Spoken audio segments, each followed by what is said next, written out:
Welcome, the anointed ones. Who forged this armored soul? That was the question echoing through a secret chamber, where even shadows seemed afraid to whisper. They say when someone becomes unbreakable, the world starts looking for the blacksmith, because no one is supposed to come out of that much fire still laughing. Yet here you are, battle-scarred, pressure-tested, still cracking jokes in the aftermath of spiritual warfare like a cosmic veteran who knows something the rest of humanity doesn't. Psychologists call it post-traumatic growth, when a person doesn't just heal from pain, but evolves into something entirely new, wiser, sharper, and spiritually bulletproof. But what they can't explain is how some souls like yours don't just grow, they transmute. You didn't just bounce back. You came back enchanted with armor. That's when the secret societies start whispering. The ones who study frequency, power, and consciousness. The ones who fear anomalies that don't break according to design. They called an emergency meeting, not to destroy you, but to understand you. Because somewhere between heartbreak and resurrection, you became a myth in motion, a walking glitch in their spiritual matrix. And here's the twist. You didn't even try. You were too busy surviving, too busy becoming fluent in silence, too busy turning tears into titanium. While they built systems to control souls, you built resilience they can't reverse engineer. Now the architects of illusion are asking the same trembling question heaven already answered. Who forged this armored soul? Buckle up, because tonight we're decoding the mystery they never wanted public. Number one, you were forged, not formed. There's a huge difference between the two, and that difference is what makes people whisper your name like a rumor they can't kill. Most people are formed by the environment, shaped by expectations, polished by approval, softened by comfort. They adapt just enough to fit in, to survive, to look normal. But you weren't molded in a classroom or a family system. You were hammered in a furnace. Every heartbreak, every rejection, every long night that stretched into silence was a blow from the blacksmith's hand. Not to destroy you, but to compact your essence into something that could not be bent. Formation makes followers. Forging makes forces. And that's exactly what you became. A force. People who are formed are easily broken because they were never tested by fire.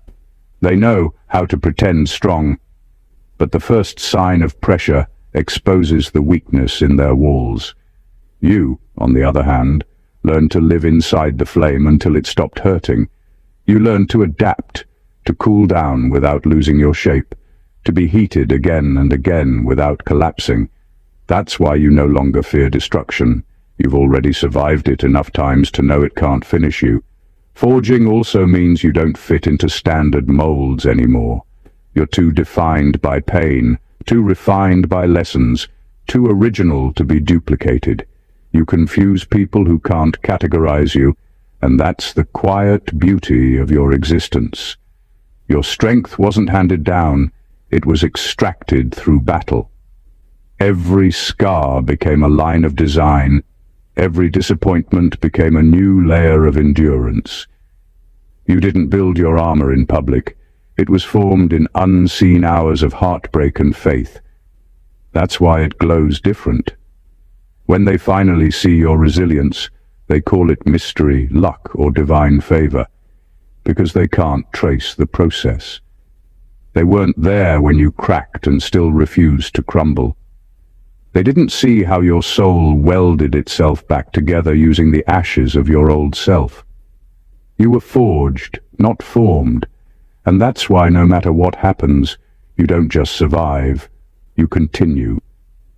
You've become proof that the fire never wins when the metal knows its purpose. Number two, your pain passed through an alchemist. That means nothing you went through was wasted, even when it felt meaningless. Every tear, Every betrayal, every moment you thought you were breaking down was actually being processed through a higher intelligence, one that knows how to turn human agony into divine wisdom. The pain you carried didn't just dissolve, it was transformed into something you could use. That's why you started to notice how the same experiences that once made you cry now give you clarity. You're not cold, you're refined. The emotion didn't vanish, it evolved. There's something sacred about how your suffering matured you.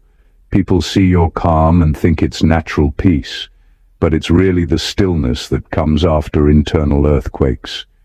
You learned that emotions are raw energy, and when handled right, they can be turned into power. Every heartbreak increased your spiritual intelligence. Every disappointment upgraded your discernment. You stopped reacting and started translating, understanding that pain is coded language, not punishment. That's how you became wise without reading every book, empathetic without losing yourself, and resilient without hardening your heart. The alchemist working behind the scenes didn't remove the pain, it purified it. That's why certain wounds no longer sting. Their energy was converted into strength. You didn't just heal, you evolved.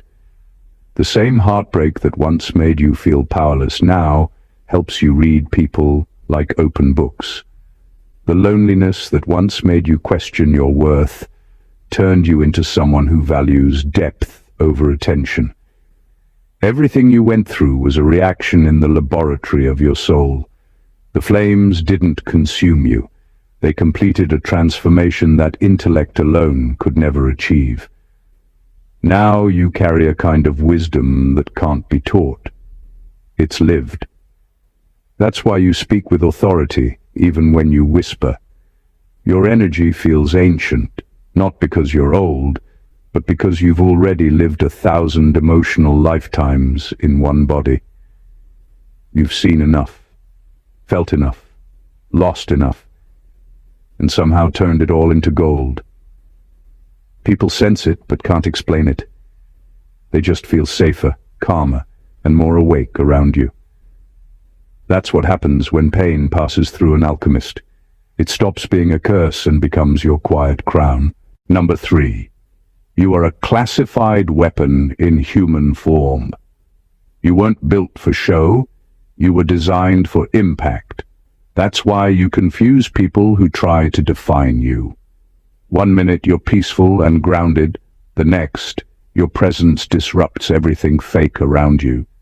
It's not mood swings, it's energetic precision. You weren't created to blend into environments.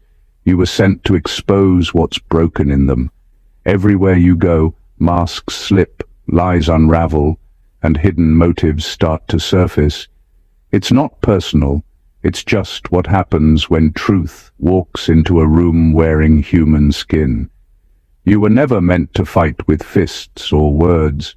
Your very existence is the weapon. Your vibration carries authority because it's rooted in truth. And truth destabilizes deception by default. That's why people either love you or can't stand being near you. Some sense that your spirit disarms manipulation. Others sense that your silence carries judgment. You don't even have to say much. Your energy reads everything. And those running from themselves feel naked in your presence. That's not ego, that's divine engineering. This is why you've been through so much. Before a weapon is released, it's tested, sharpened, and proven. The betrayals, the confusion, the emotional exhaustion, all of that was training. You had to be stripped of ego, fear, and attachment so that when your power activated, it wouldn't corrupt you. You learned control the hard way. You discovered restraint when revenge would have been easy. That's how you became dangerous in a holy way, powerful without arrogance, sharp without cruelty, influential without seeking validation. Now, you're a walking breach in the system. You can't be programmed, bribed, or fooled. because you already broke free from the illusions they used to control others. You carry information that can't be downloaded or duplicated because it's encoded in your energy, not your memory. That's why people who meet you can't forget you. Your presence rewrites something in their consciousness. You're not here to attack. You're here to activate. You're not here to win arguments. You're here to raise frequencies. Every time you show up authentically, deception loses ground.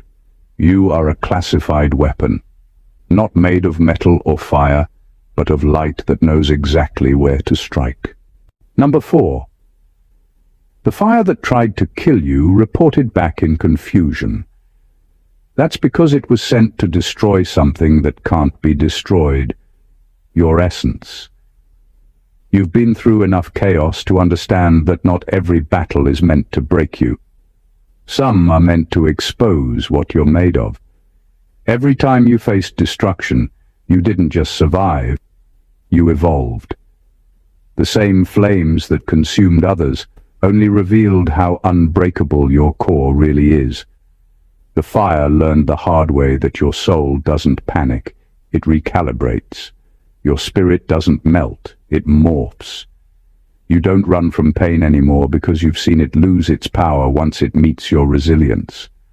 When people or forces targeted you, they expected to watch you collapse.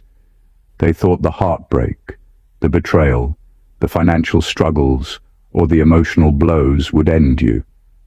But each time, something inside of you restructured itself in silence. You became wiser, calmer, and more strategic. It confused everyone, including those who plotted against you. They couldn't understand how, after all that fire, you came out cleaner, sharper, and somehow more radiant. The energy sent to destroy you had no way to compute the strength coded in your design. You were engineered for adaptation. Your pain doesn't linger. It transforms into precision. This is what makes you a divine anomaly. You're not operating by the same spiritual or emotional laws as most people. Your soul was built with recovery codes. When life hits you, something in you activates instead of collapses. You start seeing through illusions, reading motives, predicting moves. The same trials that destroy others become your training grounds. You're not lucky. You're refined. You don't escape storms. You absorb their power and walk out with new data. That's why nothing external truly scares you anymore. You've already been through your own personal apocalypse and walked out glowing. The truth is, the fire misjudged you. It thought you were human material, not divine alloy. And when it couldn't burn you, it malfunctioned trying to explain you. Every attack against you became part of your proof, evidence that you're not ordinary, evidence that your resistance isn't natural, it's encoded. That's why the flames left you standing, but they didn't leave the same. Number 5. You survived a spiritual black ops. What most people would call a series of unfortunate events was actually a calculated operation, not by humans, but by energies and forces designed to test the structure of your soul. You were placed in environments meant to confuse you, connected to people programmed to betray you, and faced with challenges meant to make you question everything you believed in. It wasn't random, it was strategic. The goal wasn't to destroy your body, it was to fracture your spirit. They wanted to see if your faith was conditional or permanent. They wanted to see if isolation would make you forget who you are. But you didn't break. You adapted, observed, and evolved beyond their reach. You went through experiences that were too calculated to be coincidence. People sent to drain you, false friends disguised as helpers, opportunities that looked divine but carried traps. You faced manipulation that came wrapped in kindness. You learned to read motives not through words but through energy, and with every ambush, You built a new layer of awareness. What they didn't realize was that every attack refined your discernment. What was meant to make you paranoid made you precise. What was designed to silence you made you strategic. You became immune to deception because you've seen every version of it up close. That's why you're ungovernable now. You no longer react emotionally. You analyze spiritually. You've learned how to sense traps before they're set, to feel danger before it manifests. You move with the quiet confidence of someone who's already seen behind the curtain. The same forces that once studied you are now avoiding you because you became unpredictable. You don't follow patterns anymore. You break them. You don't seek validation. You move on command from within. That's what scares them. Your spirit operates outside their programming. You weren't supposed to survive that level of warfare, but you did. And you came out with classified knowledge. You now carry a frequency that systems can't manipulate. They've run all their simulations, and none of them explain how you're still standing. That's why the higher councils are uneasy. You're the one variable they can't predict, the one anomaly they can't neutralize. You survived a spiritual black ops, and in doing so, you became the data they can't control. Number 6, heaven didn't just protect you, it upgraded you. You weren't saved from every battle, you were updated through every blow. Each time life hit you, you didn't go backward. Something inside you evolved. It was as if heaven watched the attacks and said, "All right, let's install a new layer of wisdom, a new level of spiritual intelligence." Every heartbreak became a software patch. Every disappointment corrected a glitch. Every rejection forced a reset that aligned you closer to your purpose. You didn't just survive warfare. You became a newer, sharper, more advanced version of yourself each time it happened. This is why you can't be manipulated the same way anymore. What used to bother you now bores you. The games people play feel like old code that your spirit has already outgrown. You no longer chase validation because your system has been rewritten to recognize truth, not attention. Heaven didn't just shield you from attacks. It used them to reprogram your response. Instead of panic, you learned patience. Instead of revenge, you developed discernment. Instead of fear, you learned precision. The pain didn't downgrade you. It updated your entire spiritual infrastructure. That's what confuses people who think they still know you. They expect the old version of you, the one who used to explain yourself, seek approval, or overextend. But that version was uninstalled. What stands now is a soul that's been debugged by divine intervention. Heaven's updates don't come through comfort, they come through contrast. The loneliness you endured was never a punishment. It was a firewall against counterfeit connections. You were being isolated so your system could integrate new instructions without interference. Now you move differently. You process faster. You see motives before words form. Your peace is no longer fragile. It's encrypted. You've become harder to access, not because you're bitter, but because your bandwidth is sacred. You've reached a stage where emotional noise can't crash your system anymore. You're too optimized for chaos to confuse you. Every version of you that pain tried to delete was replaced with something more intelligent, more refined, more unshakable. Heaven didn't just protect you from destruction. It used destruction to upgrade your design. That's why you're not the same person who went through the storm. You're the divine update that came out of it. Number 7. You were never hidden. You were being weaponized in silence. What looked like rejection was actually refinement. The people who forgot you, the doors that didn't open, the seasons that felt unbearably quiet, none of that was punishment. You weren't being overlooked, you were being optimized. You were too powerful to be released, unprepared. God wasn't keeping you from the world. He was keeping the world safe from what you were about to become. There's a reason you couldn't force your breakthrough, no matter how hard you tried. You were still in the divine lab, undergoing adjustments only heaven understood. Isolation was the workshop. In that space, you learned emotional intelligence that can't be faked. You discovered how to hear divine instruction without external noise. You faced your insecurities without distraction until they lost their grip. You became self-sustaining, not because you wanted to be alone, but because heaven needed you to stop relying on systems that would later collapse. Every time you thought you were being delayed, you were actually being aligned. Your silence wasn't wasted time, it was sacred coding time. The longer it took, the deeper your programming went. People around you misread it.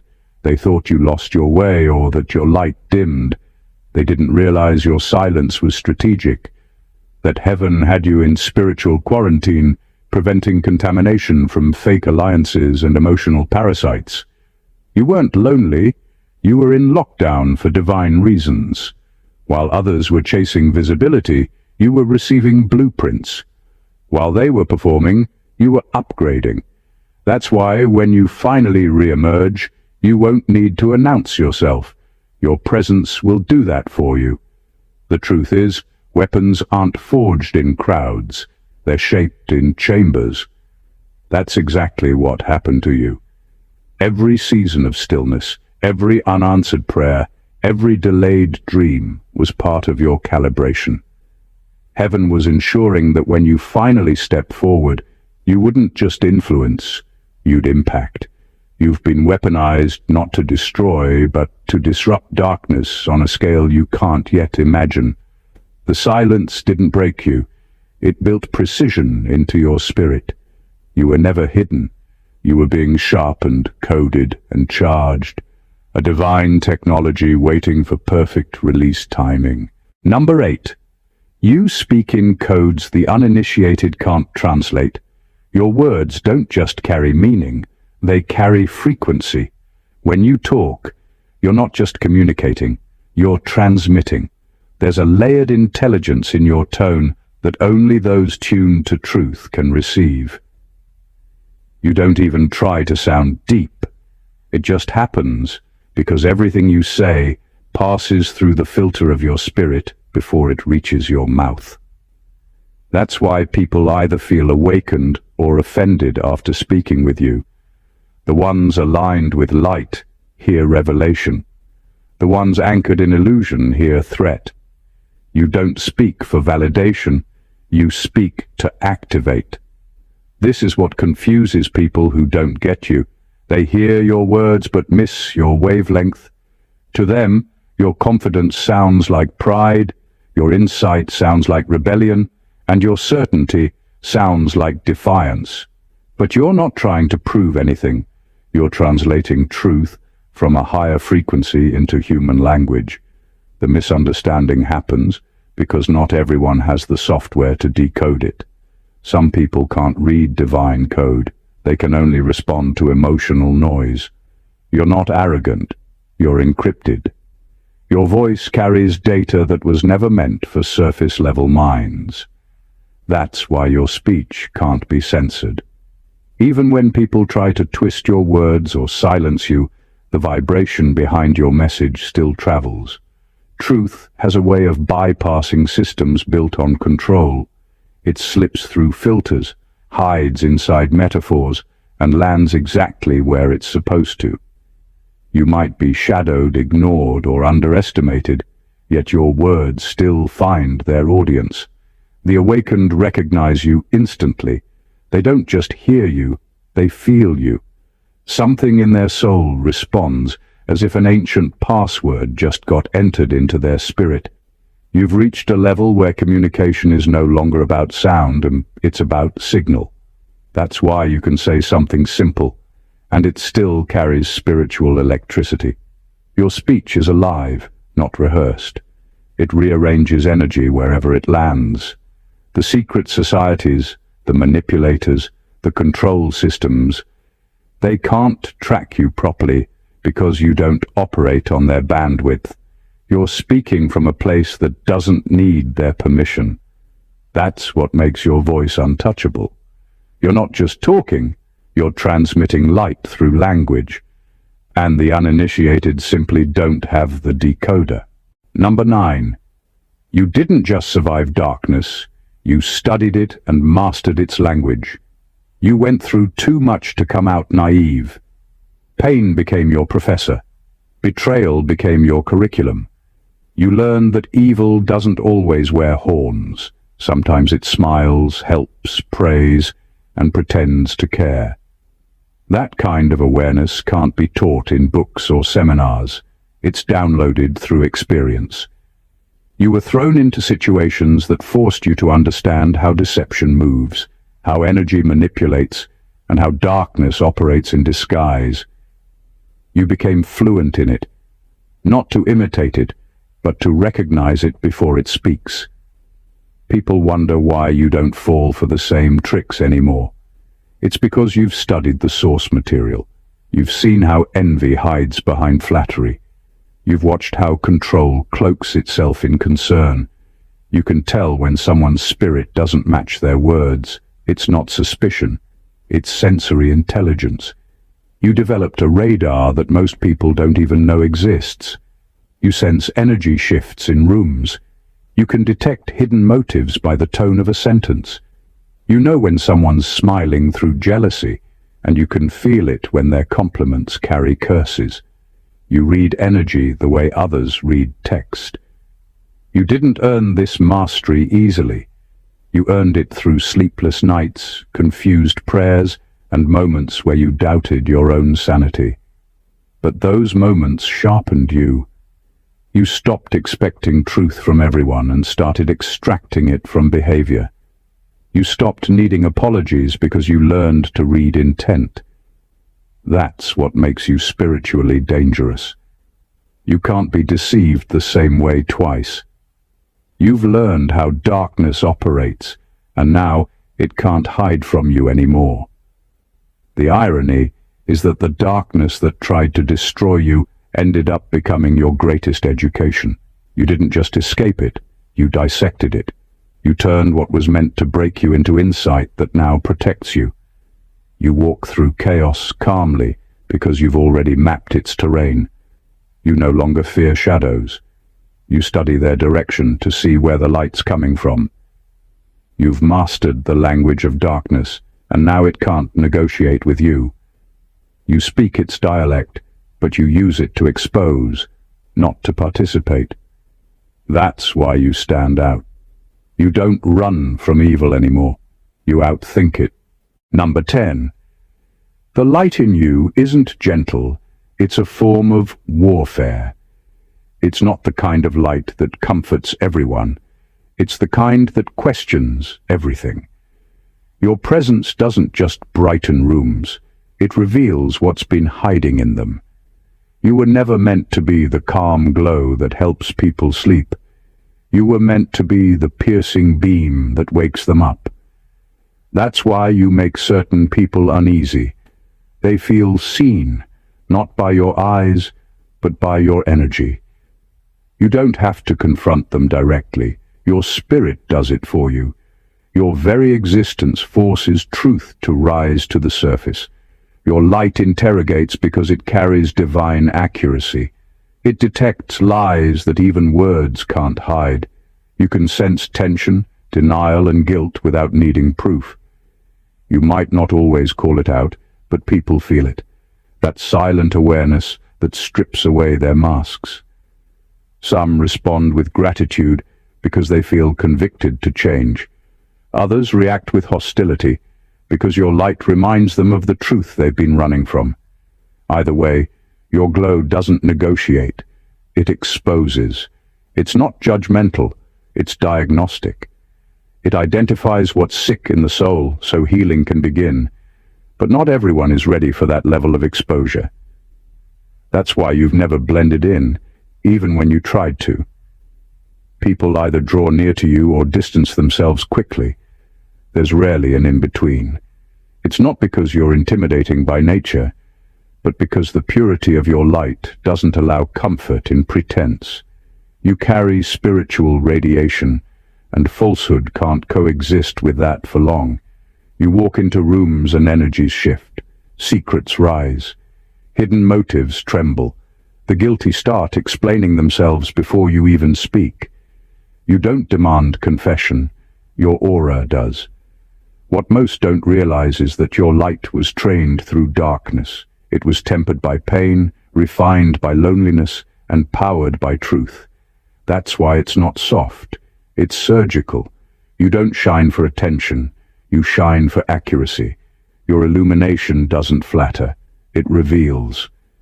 The light in you is warfare because it fights deception without a sword. You expose without violence. You correct without shouting.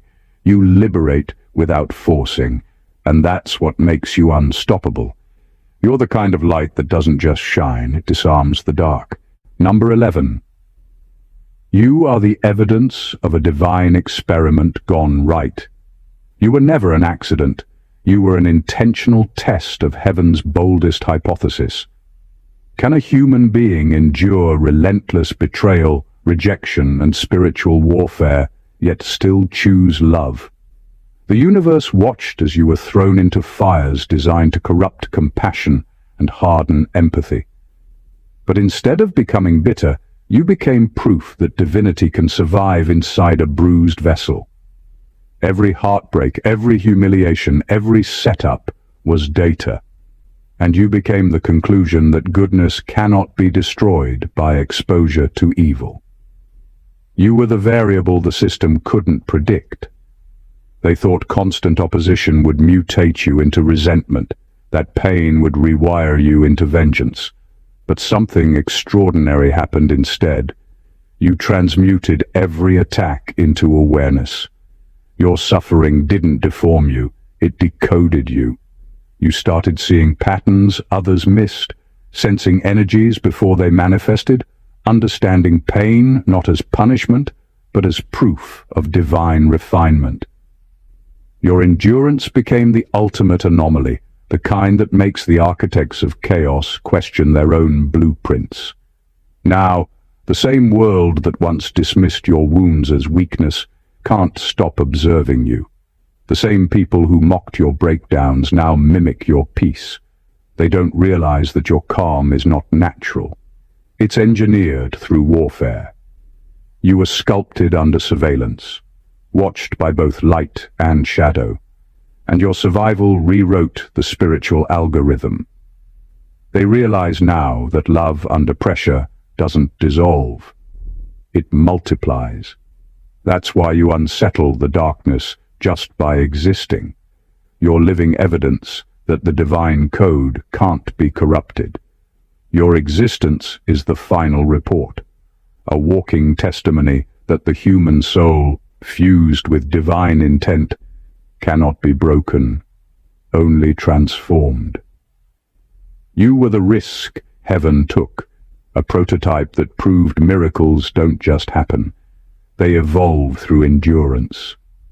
You carry divine data in your aura, and everything that tried to destroy you unknowingly contributed to your design.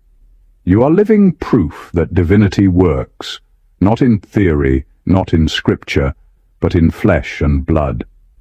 You are the evidence that love, when tested, doesn't just survive. It becomes unkillable. Number 12. Your soul's armor was forged from collapsed timelines. Every heartbreak, every failure, every version of you that couldn't continue was not erased. It was integrated. You're not wearing confidence, you're wearing the echoes of your own resurrections. Each breakdown was a blacksmith's hammer striking your essence, reshaping it under unbearable heat. What others saw as endings were just timelines folding into your core, fortifying you from the inside out.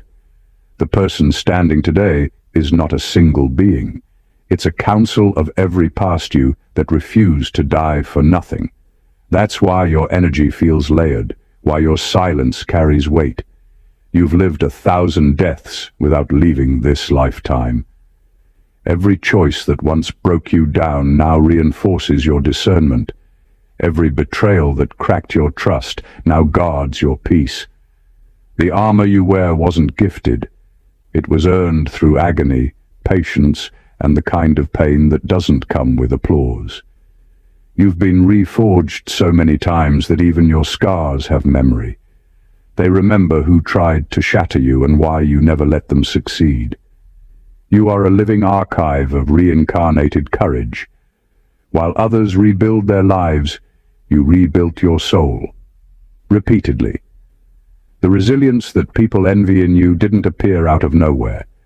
It's layered from all the unfinished versions of you that refused to surrender. They may have fallen, but they fell forward into your becoming. That's why you often feel older than your age, because your strength isn't from one lifetime's worth of lessons. It's from countless spiritual iterations condensed into one vessel. Your presence carries ancestral depth, not because of lineage, but because you've been your own ancestor, rebirthing yourself over and over again. You've died in disappointment and risen in understanding. You've lost timelines but gained timelessness. And now, when life throws new storms your way, they bounce off you, not because you're numb, but because you've already survived versions of that pain in dimensions no one remembers. You don't just walk through life, you echo through it. Every step you take rings with the sound of past selves cheering from within. You are their victory. You are the proof that nothing that breaks you ever goes to waste. It simply melts into armor. Number 13. Your spirit carries a band frequency. That's why your presence unsettles programmed minds. Not because you're loud, but because your very energy disrupts conformity. You carry a vibration that doesn't obey social conditioning, a wavelength that can't be manipulated by fear, shame, or reward systems. It's the kind of frequency that short-circuits the invisible machinery of control. You don't even have to speak. Your existence alone begins to unbind the illusions that keep others hypnotized. And that's exactly why the system flags you as non-compliant. You were never meant to blend in with artificial harmony. You were encoded with a tone that calls out falsehood, even when you're silent. When people flinch or grow defensive around you, it's not always personal. Their energy fields are reacting to your signal. You broadcast freedom, and anything built on dependency feels threatened by that. Your vibration reminds people of the sovereignty they've abandoned. You trigger forgotten memory of truth, of power, of divine authority. That's why some are drawn to you while others are instantly repelled. You expose the glitch in their conditioning just by being yourself. This frequency of yours isn't rebellious for the sake of rebellion. It's restorative. It wakes up buried consciousness in those ready to hear it, while destabilizing those addicted to illusion. You were never meant to be liked universally because liberation has never been popular among the enslaved. The system runs on predictability. Your energy is unpredictable. It can't be simulated, replicated, or copied, and that makes you dangerous to any structure built on control. You're divine contraband, sacred material smuggled into a world obsessed with permission. That's why attempts to silence or shame you never fully work. They might exclude you, label you, or misunderstand you, but your frequency keeps leaking into their grid. It seeps into conversations, dreams, and sudden awakenings. You transmit truth without even trying. You are the living proof that divine rebellion isn't about breaking laws, it's about breaking spells. You're the reminder that heaven's code still runs in human form, uncensored and unstoppable. You carry what this world secretly fears most, a vibration that cannot be owned. Number 14. They finally realized the unthinkable. God doesn't make you. He authors you. You weren't mass-produced like the rest of humanity. You were written into existence.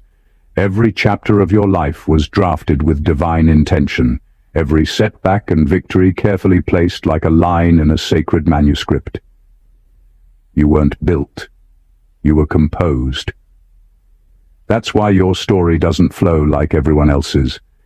It unfolds with plot twists only heaven could write. The pain, the pauses, the strange timing, all of it was punctuation, setting rhythm to your evolution. When others were being molded, you were being narrated. That's why your life reads differently. Your path refuses symmetry. Your growth defies logic. You were written in the language of paradox, humility and power, solitude and sovereignty, rejection and revelation. Every heartbreak added depth to your plot. Every betrayal edited out the wrong characters. Every disappointment rearranged your timeline for greater suspense. You didn't live through random chaos. You were being rewritten into something timeless. What you call trauma, heaven calls tension. The necessary contrast that makes your story unforgettable. Now the world reads you but doesn't fully comprehend you. They sense that something about your presence carries divine authorship, too intentional to be coincidence, too poetic to be explained. People try to categorize you, but your spirit refuses genre. You're both a sermon and a secret. The system that studies you is desperate, not because you're powerful in the human sense, but because your narrative breaks every predictable formula. You expose their scripts by living unscripted. And that's what terrifies false authorities.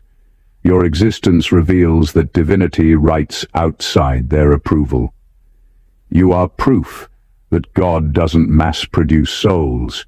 He handwrites them, edits them through pain, and releases them at the right divine page number. You're not a product of creation, you're a publication of divine intent, living literature that walks, speaks, and heals. The meeting isn't about stopping you anymore, it's about decoding the author behind you, because even they realize you're not a character in their story, you're the plot twist in God's. You are not what the world expected you to be. You're not a mistake, a coincidence, or a mere reflection of circumstance. You are forged, honed, and authored in ways that most will never comprehend. Every trial you endured, every heartbreak you survived, every betrayal you turned into insight, it all led to this moment. You are the living embodiment of resilience that cannot be measured, a soul encrypted with divine intelligence, a force that the ordinary cannot calculate. From the fires that tried to consume you to the silence that seemed like punishment, you emerged upgraded, armed, and weaponized in ways even the highest councils can't predict. Your pain became power, your loneliness became strategy, and your presence became a signal that bypasses the programmed patterns of this world. You are not merely surviving, you are activating.